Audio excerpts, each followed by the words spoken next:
अस्सलामुअलैकुम स्टूडेंट्स, आप सब ठीक होंगे आई होप। आज हम कर रहे हैं एक्सरसाइज 2.6 का क्वेश्चन नंबर 4।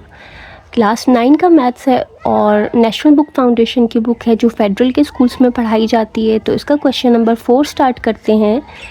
इस क्वेश्चन के अंदर आपको दो इक्वेशंस दी गई हैं और इनको आपने करना है सॉल्व।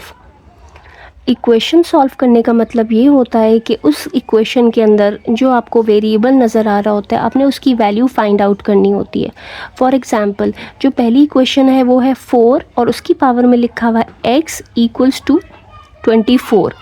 अब जो वेरिएबल हमें नज़र आ रहा है वेरिएबल वो है x। ये जो लेटर्स में लिखे होते हैं ये वेरिएबल्स होते हैं। तो वेरिएबल x की वैल्यू फाइंड करनी है आपने इससे पहले लीनियर इक्वेशंस पढ़ी हैं, क्वाड्रेटिक इक्वेशंस पढ़ी हैं, उनको आपने सॉल्व किया है।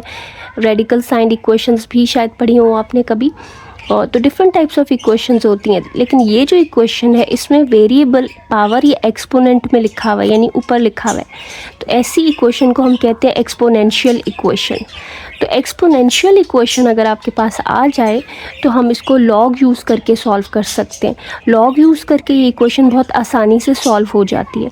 तो यहाँ लॉग हमें कहीं नज़र नहीं आ रहा, तो लॉग हम खुद लेंगे ताकि लॉग यहाँ आए और उसको हम यूज़ करें। सो ये इक्वेशन है, इसमें हम दोनों तरफ लॉग ले लेते हैं। So we will write taking log on both sides. Taking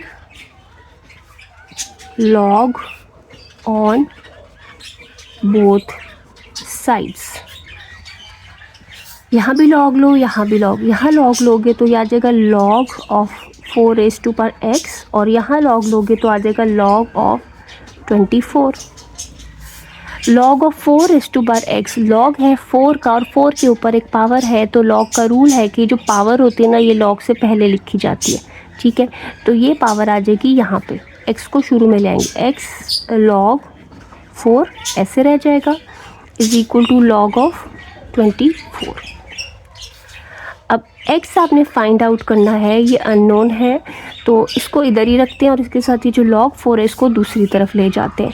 तो यहाँ पे x जब रह जाएगा तो इस तरफ क्या होगा, इधर log 24 पहले से है, पहले आप वो लिखोगे डिवाइडेड बाय, क्योंकि log 4 x के साथ यहाँ मल्टीप्लाई हो रहा है तो उधर जाके क्या हो जाएगा डिवाइड। ऐसे अब इनकी वैल्यूज़ कैलकुलेटर से कैलकुलेट कर लो और डिवाइड कर दो तो x की वैल्यू आ जाएगी। तो log ऑफ 24 जब आप कैलकुलेटर से करोगे ना तो वो आता है 1.3802 divided by log of 4 calculate करोगे तो आता है 0.6021। ठीक है, तो इसको इससे डिवाइड कर दोगे तो आपके पास आ जाएगा 2.2923 जो कि x की वैल्यू है। तो x की वैल्यू हमारे पास आ गई है 2.2923 which is the solution of given equation. ये गिवन इक्वेशन का सोल्यूशन है। तो ये आपके पास आ गया है आंसर। स्टूडेंट, अगर वीडियो अच्छी लग रही है, आपको कुछ समझ में आ रहा है कॉन्सेप्ट, तो kindly don't forget to subscribe and like and share also. Part 2 हमारे पास है 7 की पावर, ये एक्सपोनेंट में लिखा हुआ है x-2 इक्वल्स टू 5 की पावर में है 3 - x।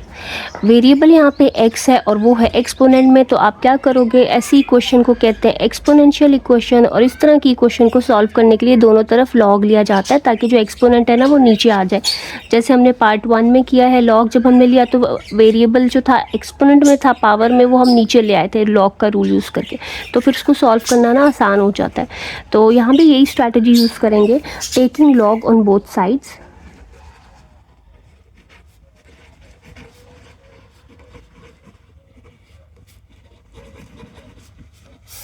We get log of this side equals to log of this side।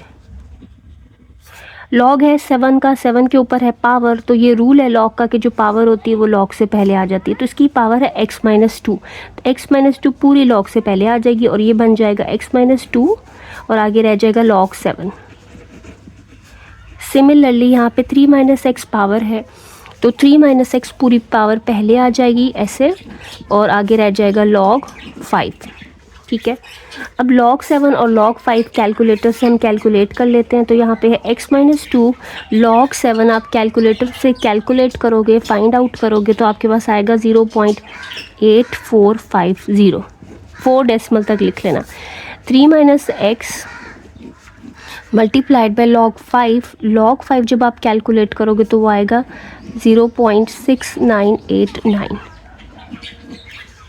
अच्छा, अब क्या हो रहा है, अब ये और ये आपस में हो रहे हैं मल्टीप्लाई। ये एक टर्म है, ये दो, तो ये पहले इससे भी होगा और फिर ये इससे भी होगा। इसको पहले x से मल्टीप्लाई जब करेंगे तो आ जाएगा 0.8450x।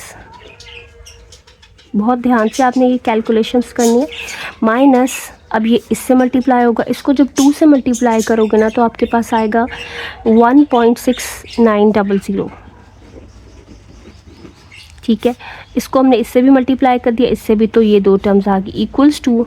अब यहाँ पे 3 माइनस एक्स और 0.6989, तो ये एक नंबर जो है दोनों से होगा, इससे भी होगा और फिर इससे भी होगा। तो पहले इसको 3 से मल्टीप्लाई करेंगे, 3 से जब मल्टीप्लाई करेंगे तो ये आता है 2.0969। इसको इससे मल्टीप्लाई किया, ये आ गया। अब इसको इस x से मल्टीप्लाई करेंगे, बीच में है माइनस, तो जब इसको x से मल्टीप्लाई करेंगे ना तो 0.6989x ही आ जाएगा। ठीक है, अब यहाँ पे एक x वाली ये टर्म है और इसके साथ x नहीं है, और इसके साथ x नहीं है, इसके साथ x है। जिनके साथ x है उनको लेफ्ट हैंड साइड पे रखते हैं, तो इसके साथ x है, ये तो इधर ही रहेगा। ठीक है, इसके साथ x है, x वाली टर्म को हमने इधर लाना है, तो ये माइनस 0.6989x है, इधर आके हो जाएगा प्लस 0.6989x। ठीक है, और इसको, इसके साथ x नहीं है ना, कांस्टेंट है, इसको उधर ले जाना। लेकिन पहले जो इधर होता है उसको पहले लिखते हैं, 2.0969 पहले लिखेंगे क्योंकि ये पहले से ही इधर है, और जो इधर से इधर शिफ्ट हो रहा है, जैसे माइनस 1.69 इधर आएगा तो आ जाएगा प्लस 1.6900। तो ये क्या हो रहे हैं, प्लस।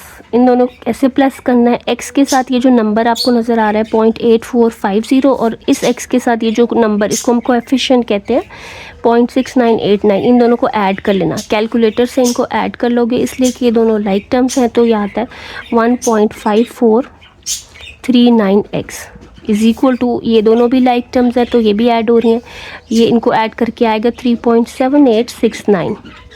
अब हमें x फाइंड करना है, तो x को इधर ही रखते हैं और x का सारा जो कोएफिशिएंट है दूसरी तरफ ले जाते हैं, क्योंकि हमें सिर्फ x चाहिए।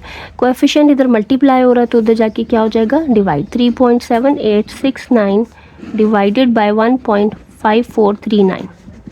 इन दोनों को जब डिवाइड करोगे then you will get 2.4528। So this is the answer. x की वैल्यू ये आ गई आपके पास, तो ये आपका आंसर आ गया।